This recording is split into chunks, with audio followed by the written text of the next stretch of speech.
Nicola Sturgeon has said she would not ditch the pound for the euro if an independent Scotland were to become a member of the EU. The First Minister, who took part in an hour of political debate was quizzed on a number of subjects over her attitude to Trump, to what her main priority is outside of Scottish independence.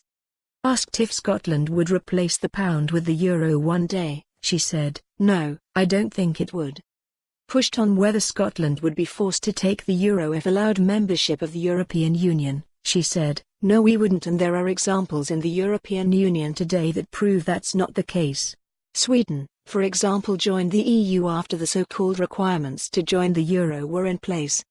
Jean-Claude Juncker, President of the European Commission, I think has gone on record saying the EU cannot force any country into the euro against its will. In March, a new policy set to be introduced by the SNP stated that an independent Scotland would look to introduce its own currency within the first few years of leaving the UK under a new policy set to be introduced by the SNP. Under the proposals, Scotland would initially keep the pound during a transition period after independence.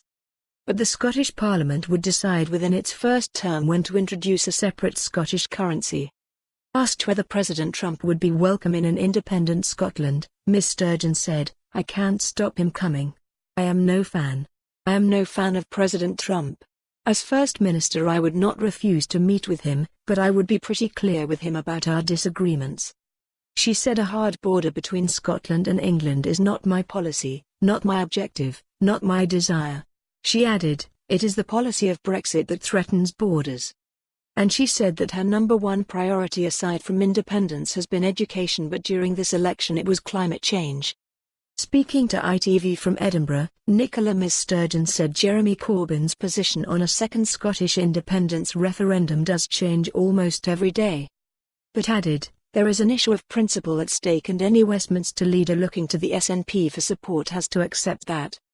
The Labour leader said last week that a second independence referendum in Scotland would not happen in the first 2 years of his party winning power, but a day earlier he initially told journalists that one would not happen in the first 5-year term of a Labour government. Ms. Sturgeon says she will drive a hard bargain after any election result, because first and foremost I want to make sure Scotland's voice is heard and protected. While she said that no deal has been done with Labour, she was also very clear she will never put any Tory into Downing Street. She said would be happy to be part. For more on this story, visit the news article link.